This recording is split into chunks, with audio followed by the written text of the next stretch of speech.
नमस्कार मंडळी, कशा आहात मंडळी? मस्त ना? मस्त मजेतच असाल अशी स्वामीचरणी प्रार्थना करते. सर्वांना गुड मॉर्निंग. फ्रेश दिवसाची फ्रेश सुरुवात आणि मस्त अशी अगदी गुणकारिक अशी आपली हळीवाची खीर, लहानांपासून मोठ्यांपर्यंत आवडणारी व वयोवृद्ध अगदी आवडीने खाणारी म्हणजे ही हळीवाची खीर. चला तर मग रेसिपीला सुरुवात करू. रेसिपी करण्यासाठी हळीव हे अतिशय गुणकारक, कंबरदुखीसाठी तेन डिलेवरीच्या वेळेला तेन खाल्ली जाते ही म्हणजे आपली हळीव. चला तर मग हे बघा, मी रात्रीची वेळ आहे. रात्री माझ्या मुलग्याला सकाळी हळीवची खीर पाहिजे होती. आणल्यापासून हळीवची त्याचं चालू आहे की मम्मी हळीवची खीर बनव म्हणून. लहान असल्यापासून तो खातो आणि लहान होता त्यावेळेला तो बोलायचा की ह्याला मुंग्यांची खीर.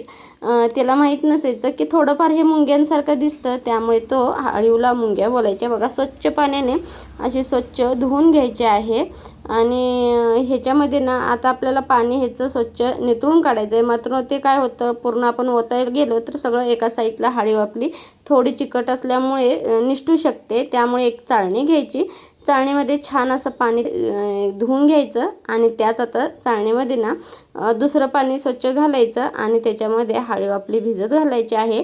मी ह्याच पाण्यामध्ये घालणार आहे कारण की ह्या पाण्यामध्येच मला हळीवची खीर बनवायची आहे. त्यासाठी मी आधी 2 वेळा हळीव स्वच्छ धुवून घेतलेले आहे आणि त्याच्यामध्ये बघा 1 चमचा ना हा डिंक आहे.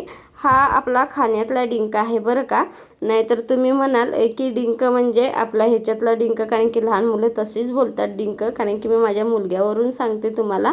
तो 2 दिवस लागला होता पाठी मम्मी हळीवची खीर बनव म्हणून. मग म्हटलं नाही रे बाळा, थांब जरा, डिंक नाही. तर मग तो बोलतो मला, मम्मी आहे ना माझ्या दप्तरामध्ये, देतो थांब तुला डिंक. म्हटलं तो डिंक वेगळा बाळा आणि खाण्यातला डिंक वेगळा. तर चला, गुड मॉर्निंग सर्वांना. कसे आहात? रामकृष्ण हरी. बघा, रात्री मी भिजत घातली होती हळीव. छान अशी हळीव आपली भिजली आहे, परंतु जो आपण डिंक घालतो तो थोडा खाली चिकट असल्यामुळे खाली थोडासा चिकटतो. त्यामुळे आधी 5 मिनटं हळीव अशी मस्त अशी हलवून घ्यायची आहे बघा. म्हणजे पूर्ण डिंकाने हळीव एकजीव करून घ्यायचा आहे. ह्याच्यासाठी 1 वाटी साखर आणि वेलची घेतली, 1 ग्लास दूध आणि ड्रायफ्रूट आपल्या आवडीप्रमाणे. आता गॅस चालू करते आणि गॅसवरती मस्त असे आपले हळीव शिजण्यासाठी ठेवून देते. 5 मिनटं हळीवला छान असं उकळू द्यायचं आहे बघा.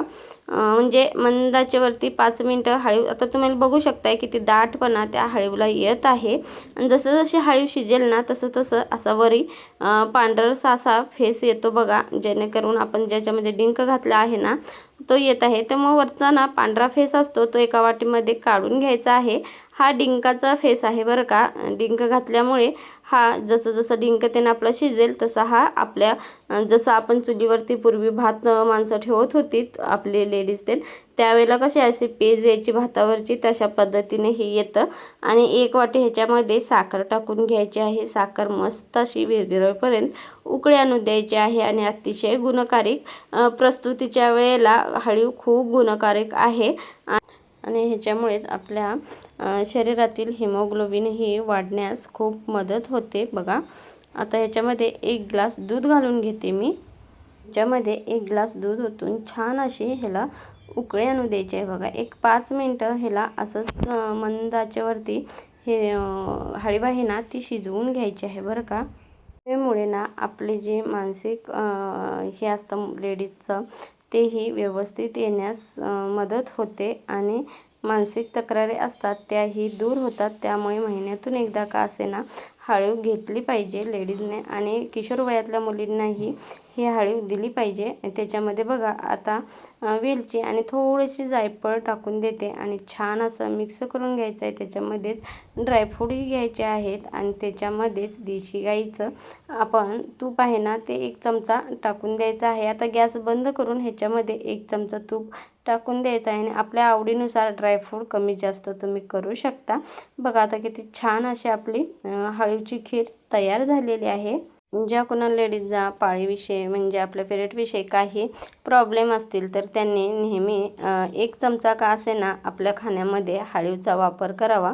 त्यामुळे काय होतं, आपली नेहमीत पिरियड आले जातात आणि किशोर वयाच्या मुलींना तो पोटदुखीचा त्रास होतो, तो होत नाही. त्यामुळे महिन्यातून एकदा का असेना अशी हळीव मुलींना बनवून द्या आणि अतिशय गुणकारक अशी ही हळीवची खीर आहे. डिलिव्हरीच्या वेळेला हळीव दिली जाते बघा. हळीवचे डिंकाचे आणि हळीवचे लाडूही केले जातात.